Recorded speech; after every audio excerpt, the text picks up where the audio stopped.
Silchar news 24 এ আপনাদেরকে স্বাগতম জানাই। আজ হলো 15 ফেব্রুয়ারি শনিবার। আজকের কয়েকটি বিশেষ গুরুত্বপূর্ণ খবর নিয়ে আসলাম। আজকের প্রথম খবরটি হলো রাজ্যে পঞ্চায়েত নির্বাচন নিয়ে রাজ্য সরকারের তরফ থেকে বড় ঘোষণা করা হয়েছে। এক চর্চিত পঞ্চায়েত নির্বাচন নিয়ে এবার বড়সড় ঘোষণা করলেন রাজ্যের মন্ত্রী রঞ্জিত কুমার দাস। মন্ত্রী রঞ্জিত কুমার দাস জানিয়েছেন, রাজ্যে হায়ার সেকেন্ডারি পরীক্ষা এবং মেট্রিক পরীক্ষা শেষ না হওয়া পর্যন্ত রাজ্যে পঞ্চায়েত নির্বাচন অনুষ্ঠিত হবে না। গতকাল রাজ্যের পঞ্চায়েত এবং গ্রাম উন্নয়ন দফতরের মন্ত্রী রঞ্জিত কুমার দাস জানান, আমরা আশাবাদী আগামী 30 এপ্রিলের আগেই রাজ্যে পঞ্চায়েত নির্বাচন অনুষ্ঠিত করা হবে। এদিকে বরাকের মেয়েদেরকে বিক্রি করা হচ্ছে বহিরাজ্যে। পাচার নেটওয়ার্কের রিমোট কাছাড় জেলার কালাইনেতে, দিল্লি, রাজস্থান এবং কলকাতার শিলিগুড়িতে বিক্রি করা হচ্ছে বরাকের মেয়েদেরকে। রাজস্থান থেকে নাবালিকা পালিয়ে বাড়ি ফেরার পর নাবালিকা ফাঁস করেছে চাঞ্চল্যকর তথ্য। নাবালিকা পাচার বাণিজ্যে কালাইনের মা মেয়ে জড়িত থাকার অভিযোগ প্রকাশ্য হয়েছে। রাজস্থান থেকে নাবালিকা পালিয়ে এসে জানিয়েছে রাজস্থানেতে বরাকের আরো অনেক নাবালিকা রয়েছেন। আবাসিক বাসা বাড়িতে কাজের সুযোগ করে দেওয়ার নাম করে বরাক উপত্যকার নাবালিকাদেরকে পাচার করা হয় বহিরাজ্যে। নাবালিকা পাচার বাণিজ্যে কালাইনের শিপ্রা দাস ও তার মেয়ে সহ আরো বিভিন্ন মহিলারা জড়িত রয়েছেন বলে খবর এসেছে।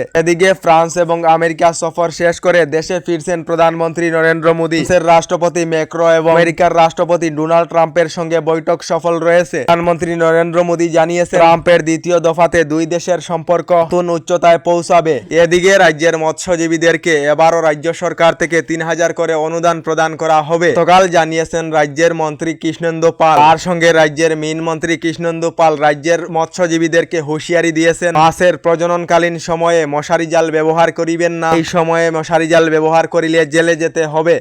এদিকে আজ হলো 15 ফেব্রুয়ারি। আজ থেকে রাজ্যে আরম্ভ হবে মেট্রিক পরীক্ষা। মোট 944টি পরীক্ষা কেন্দ্রেতে অবতীর্ণ হবে প্রায় 4,30,000 পরীক্ষার্থী। ছাত্র এবং ছাত্রীদের সংখ্যা ভিডিওর স্ক্রিনে দেওয়া রয়েছে, আপনারা দেখে নেবেন। এদিকে মুখ্যমন্ত্রী ডক্টর হিমন্ত বিশ্ব শর্মার ধারাবাহিক আক্রমণের পর কংগ্রেস সাংসদ গৌরব গগৈর বড় ঘোষণা। কংগ্রেস সাংসদ গৌরব গগৈ এবার মুখ্যমন্ত্রীর বিরুদ্ধে আইনি ব্যবস্থা গ্রহণ করার জন্য তৈরি হয়েছেন বলে খবর এসেছে।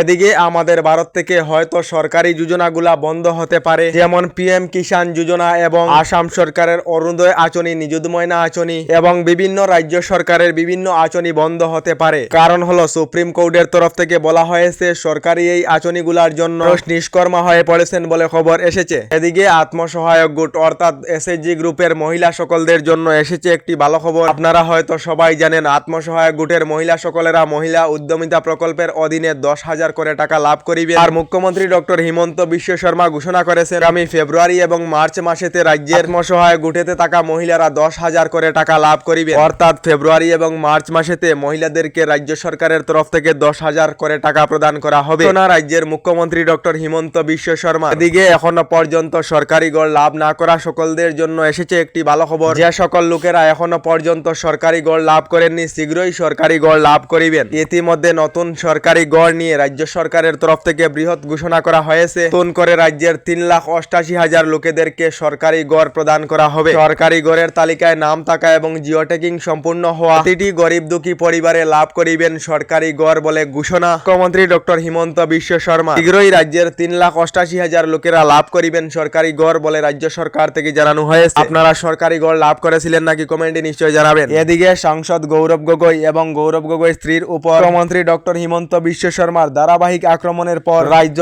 দলের সভাপতি অখিল গগৈ মন্তব্য করেছেন, সাংসদ গৌরব গগৈ স্ত্রীর আইএসআইর সঙ্গে সম্পর্ক রয়েছে না নেই সিবিআই তদন্ত হোক। তার সঙ্গে মুখ্যমন্ত্রী ডক্টর হিমন্ত বিশ্ব শর্মার দুবাইতে হোটেল ব্যবসা রয়েছে না নেই তার সিবিআই তদন্ত হোক। এই বৃহৎ মন্তব্য করেছেন বিধায়ক অখিল গগৈ। আমাদের ডেইলি খবরগুলি ভালো লাগলে আমাদের ভিডিওতে লাইক দিয়ে চ্যানেলটিকে সাবস্ক্রাইব করে নেবেন।